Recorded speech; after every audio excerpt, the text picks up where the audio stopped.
the Heritage Lottery Fund came in with £2.7 million, and the aviation industry were immensely supportive. But most of the money came from you and me, from the great British people. And you've given your money, which just shows, I think, how much everybody does love this airplane. And there she is, approaching from the right.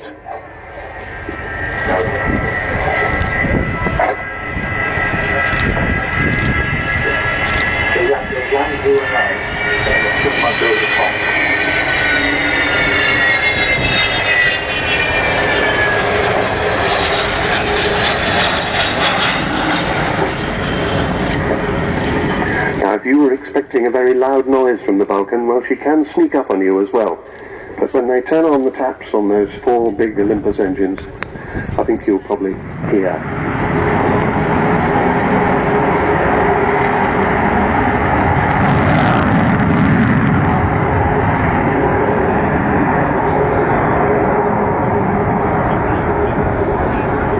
Now, they being in the left-hand seat, Phil O'Dell, Hoff, employed by Rolls-Royce as their test pilot. He gets to fly their Spitfire when it's airworthy. And sitting in the right-hand seat, not captaining today, is the chief pilot of the Vulcan to the Sky Trust, Martin Withers, DFC.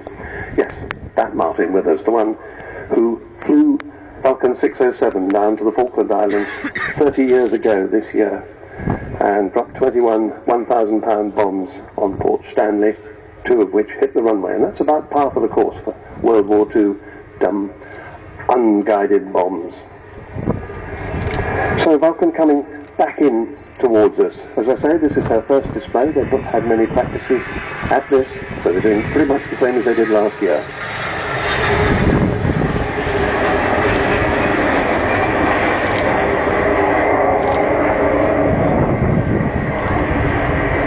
The aeroplane that was to become the Vulcan was first drawn on a scruffy piece of paper in 1946 by the man who designed the amazing Lancaster.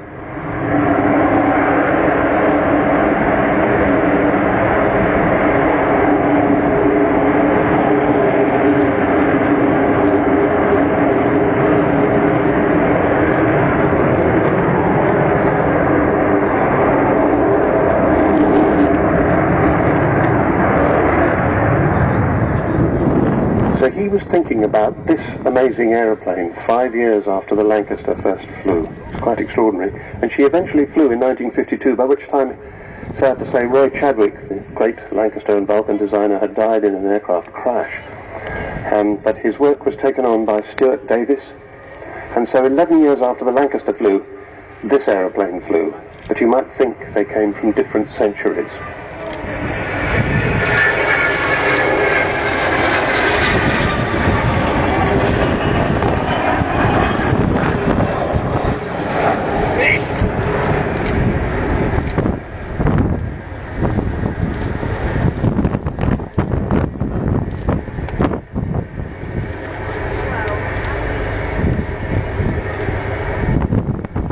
Eventually 136 of them were built, and with the contemporary Valiant and Victor, it had been designed to carry the British nuclear deterrent until submarine-launched nuclear missiles came along in the mid-60s, and Vulcans lost their awesome responsibility of providing the quick reaction alert nuclear deterrent.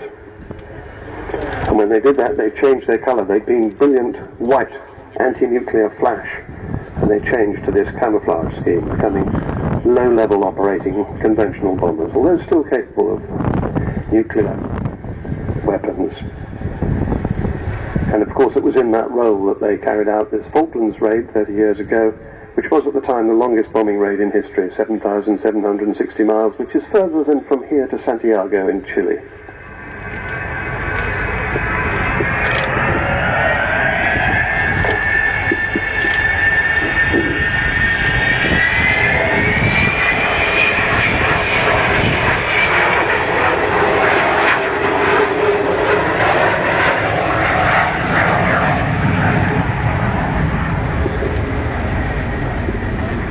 This particular aeroplane was the first B-2 version of the bomber, second Mark, into RAF service in Bomber Command in 1960.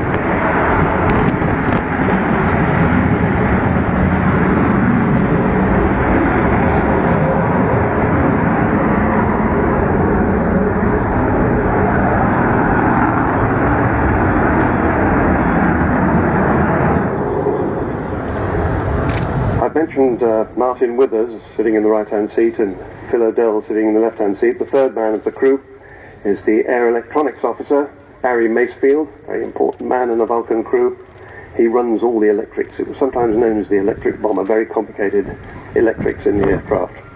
And during operational days, it would have had two navigators as well. One radar navigator, one topo navigator.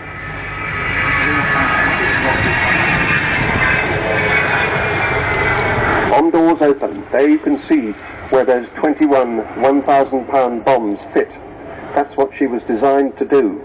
Well, also designed for a very big nuclear weapon. But eventually, right at the end of her service days, carrying that 21,000 pounds, 10 tons, give or take, of bombs. So this very elegant colour scheme, in her distinctive camouflage, which looks so good against those white puffy clouds, she carries the Lincoln coat of arms on her tail fin. That's because, of course, Lincoln is always thought of as the centre of bomber country. And the panther's head of number 1 group on the nose, representing all of the Vulcan squadrons in the 1970s. And the more recent addition, the spirit of Great Britain, is painted on her nose because she does encapsulate, I believe, all that we like to stand for, the great British never say die bulldog spirit, because of course this aeroplane has lurched from financial crisis to financial crisis, even threatening to sack all the paid engineering staff several times. But she's still here, thanks to you. Bomb doors closing.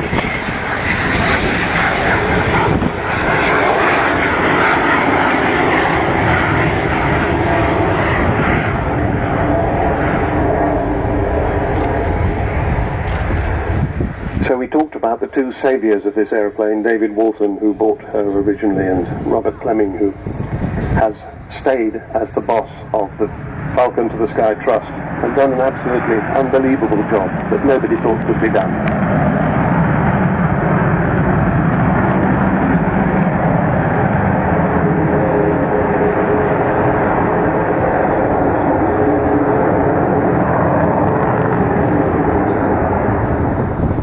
And as you can see, she is almost as manoeuvrable as a fighter.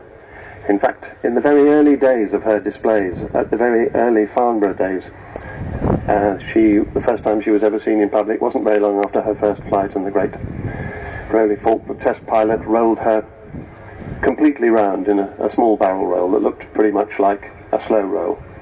And everybody thought that a bomber couldn't do that. But he showed that it could. And incidentally, she doesn't have the big kind of control yoke that large aircraft normally have. Each pilot has a single fighter-type joystick to control it.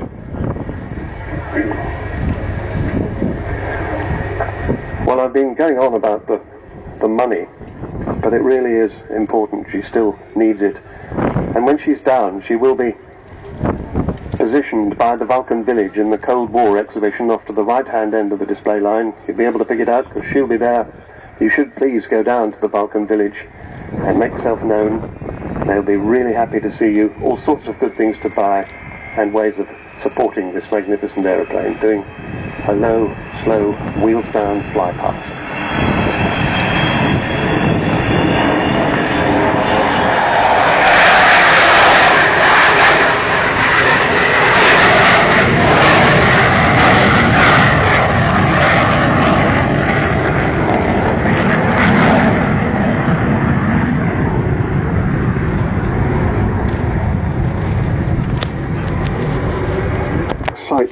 The next generation of British engineers and designers by her example of what can be achieved. So I would have thought big companies would be queuing up to support her.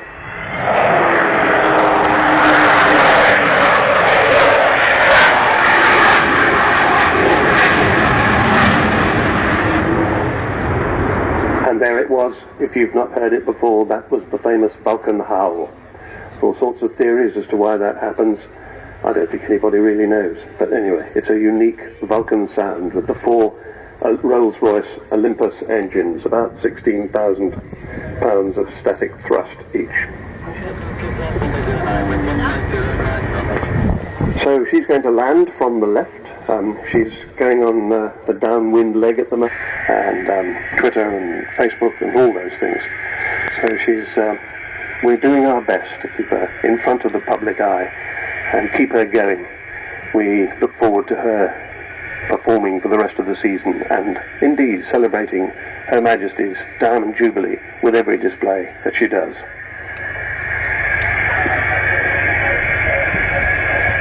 Just about to touch down. She does have a big braking parachute, but I suspect she won't use it here on this 10,000-foot runway. She doesn't need to. It's very expensive every time she uses the braking parachute, but occasionally we can use it when it's not strictly necessary. But I notice that Pod is keeping the nose up, which means that the oncoming airflow is hitting that huge delta wing, that absolutely enormous slab of metal, and that's slowing the aircraft down, and he'll drop the nose down at the very last minute. There's the nose wheel coming down, all 18 wheels down on the ground. The Vulcan has landed.